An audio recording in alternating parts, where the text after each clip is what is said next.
Assalamu alaikum wa rahmatullahi wa barakatuhu. Tuli ku mateeka agafuga nuuni eya sukuuni ne tanwiini. Ku mulundi guno tugenda kulaba omuteeko ogwokubiri oguyitibwa idghaamu. Idghaamu kitegeeza okubuza oba okuyingiza ennyukuta emu mu ndala. Guno yembeera endala Abawarabu gye baali boogerangamu oba basomangamu nuuni eya sikuuni okusinziira ku nnyukuta eyajja oluvannyuma lwayo. Amakulu nti nuuni eno baalinga bagiyingiza mu nnyukuta eneze oluvannyuma nga bagibuza ebulira mu nnyukuta eno nebeeranga etaliiwo nebanga ebulidde mu nnyukuta, n'ava mu nnyukuta eno n'abuukira ku nnyukuta endala nga nuuni agibulizza mu nnyukuta eri eddako. Era nga ennyukuta zino eno ziri ennyukuta mukaaga. Kuliko ennyukuta eya yaa'u, ennyukuta eya raa'u, ennyukuta eya miimu, ennyukuta eya laamu, ennyukuta eya waawu n'ennyukuta eya nuuni. Zino ennyukuta zikuŋŋaanira mu kigambo kye tuyita oba kye tusoma yarumaluun. Ngambye kuliko yaa'u, kuliko ennyukuta eya raa'u, miimu, laamu, waawu ne nuuni. Kakati okuyingiza oba ennyukuta eno eyingira etya, katulabe kiki mba ntegeeza. Kakati example ey'ebigambo bino egenda okutuwa ki kye tutegeeza n'okuyingira ennyukuta eyingira etya mu nnyukuta endala oba okubuza nuuni. Ekigambo ekisooka kino tukisoma man ya'mal, owulira nti nuuni ebulidde mu yaa'u. Tetugambye man ya'mal nga bwe twasoma idhaar, wajja soma man ya'mal. Walaba n'ekiddako n'osoma minwaal. Kyova ku miimu n'obukirawo ku waawu, minwaal. Otudda ku kino min rabbihim, olaba nti nuuni ebulira mu ki, mu raa'u. Otudda ku kino ekiddako fi kitaabin mubiin. Then kino ekisembayo khayran yarah, ekya tanwiin khayran yarah. So olaba nti nuuni ebulira ddala n'eyingira mu nnyukuta zino eno. Kati ekirala kye tulina okuba nga tumanya nti ennyukuta zino eno eza idghaamu nazo zirimu emiteeko. Nti idghaamu nga tugambye nti ennyukuta emu eba eyingira mu nnyukuta endala. Owulira nti weeyingiramu wabeerawo okuwuuna okwo kwettera okukola man ya'mal minwaal. Kati ennyukuta zino ezikuŋŋaanira mu kigambo kyaffe yarumaluun, twagambye nti ze zikola etteeka lino erya idghaamu, wabula ziteekererwamu emiteeko ebiri. Waliwo ze tusoma nga tuwuuna bwe tutyo man ya'mal bwe tutyo, then waliwo ne ze tusoma nga temuli kuwuuna, ogenderawo direct ku nnyukuta n'otawuuna. Toteekamu kye tuyita gunna mu Luwarabu. Ya gunna kye ki?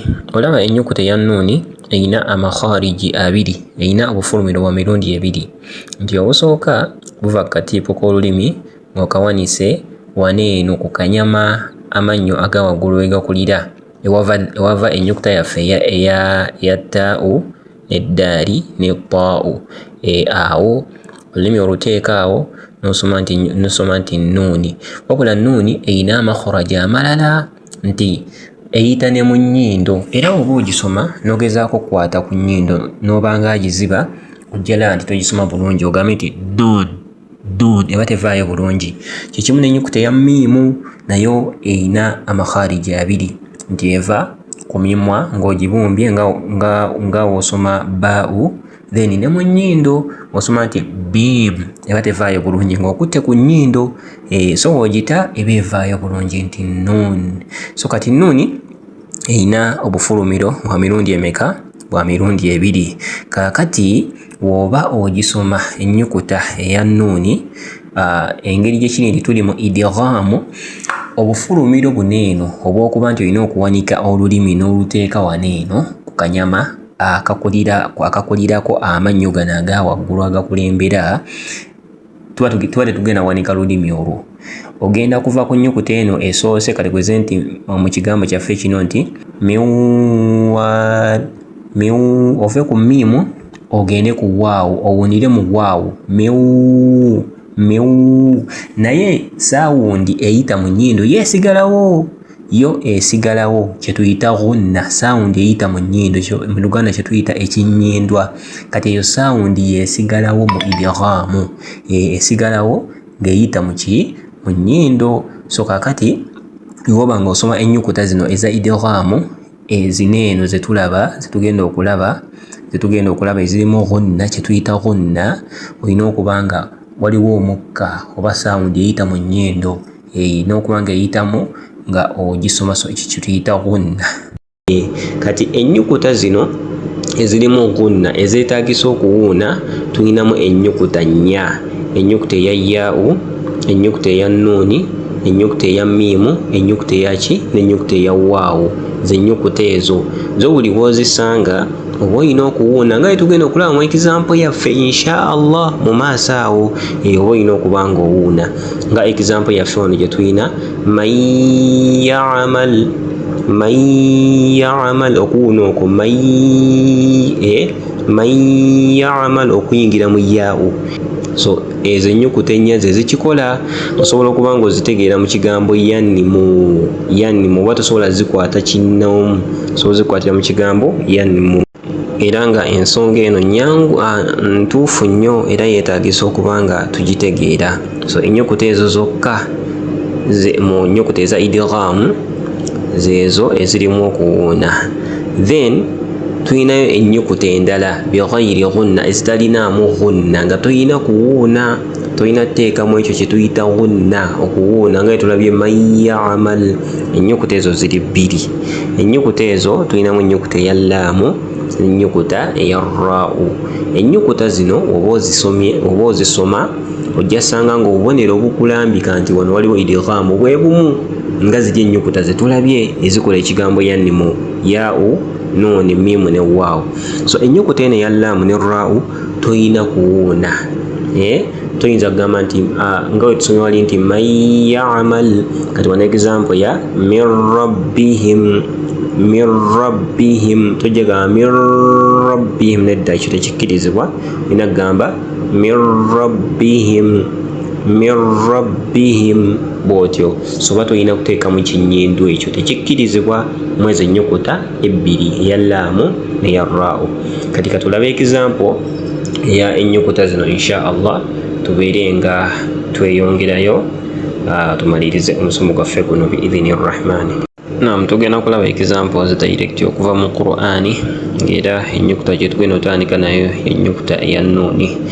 Tugenda ku nuuni saakina. Allah agamba a'udhu billahi minash shaitani rajim wa ithmuhuma akbaru min naf'ihima.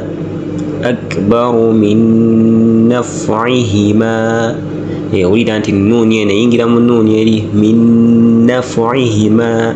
Then tugenda kuya tanwiini, tujja soma wujuhun yawmaidhin na'imah, wujuhun yawmaidhin na'imah. So wetugenda kuddako tulina eya miimu watandika nuuni saakina tugamba ويسقى من ماء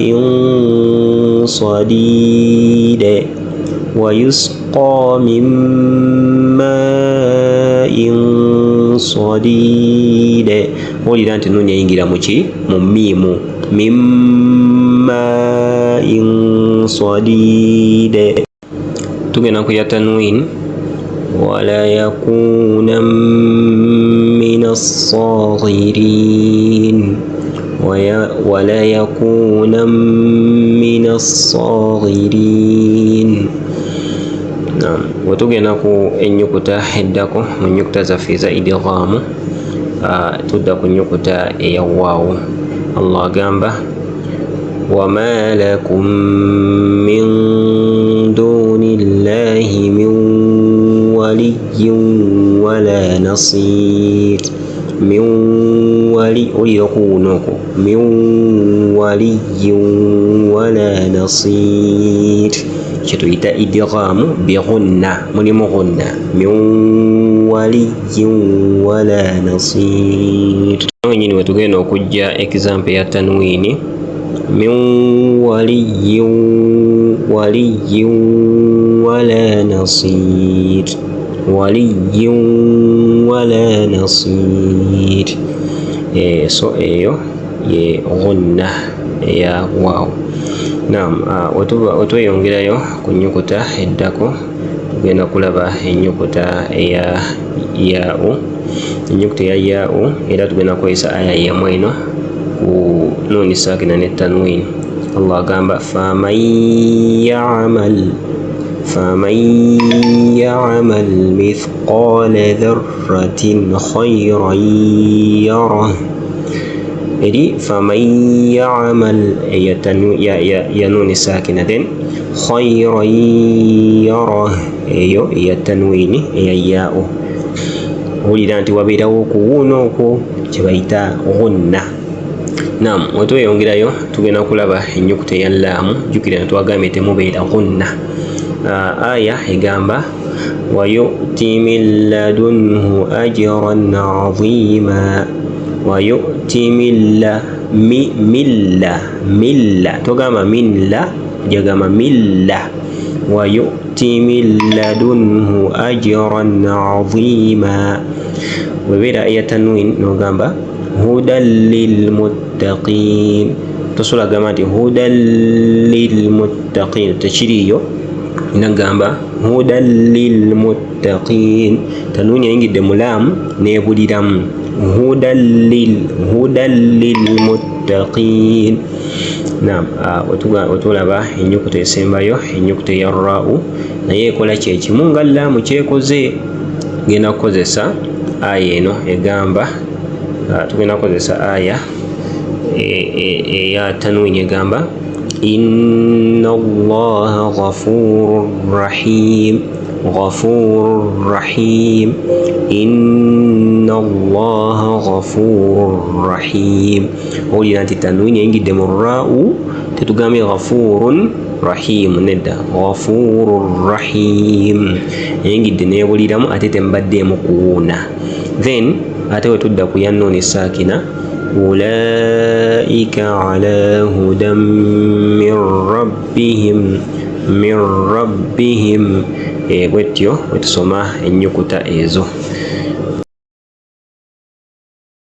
Naam, idgham tugambye nti ekola ku nnyukuta zino eno ya unnun mimu waawu laamu raa'u weziba nga zikyakkalubiriza okwanga okwata idgham erina engeri gye representingibwa oba engeri gye bagikolamu mu Qur'ani okulaga nti eno idgham osanga nuuni nga teriiko sukuuni nga tebagitaddeeko tebaako mpeereza ebanjereere naye nga teriiko sukuuni. Then butanwiini buba busirantinga nga bw'obulaba kino kiri ku idgham buba busirantinga ne bubbomataani nabwo oba obulaba nga buwaawu bubiri buli evidenti. Ate okwawukanako ku idhaaru gye twalabye nti nuuni yaayo ebeerako sukuuni nga yo already ogiraba. Nuuni ebeerako ki? Ebeerako sukuuni. Tanwiini zino eza fathatayini ne kasratayini ziba zenkanankana ku sayidi, ziba tezisirantinga. Then ne bubbomataani buba bweweese nga wobulaba. So yenjawulo eyinza okulamika nti wano waliwo ki? Waliwo idgham. Though eno ennambika osobola n'ogisanga mu ikhfa nga tujja kiraba insha Allah.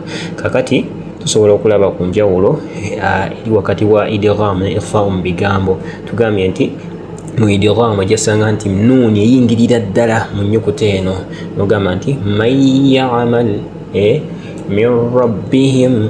Ate ekyenjawulo ku idhaaru, yo idhaaru olaba nti ennyukuta eya nuuni ojatula n'ogamba nti min ahlil kitab nuuni nevaayo. So enjawulo gy'oyinza ofuna wakati wa idhaaru ne idgham. Barakallahu fikum wa jazakumullahu khaira. Assalamu alaikum wa rahmatullahi wa barakatuhu. ولقد يسرنا القرآن للذكر فهل من مدكر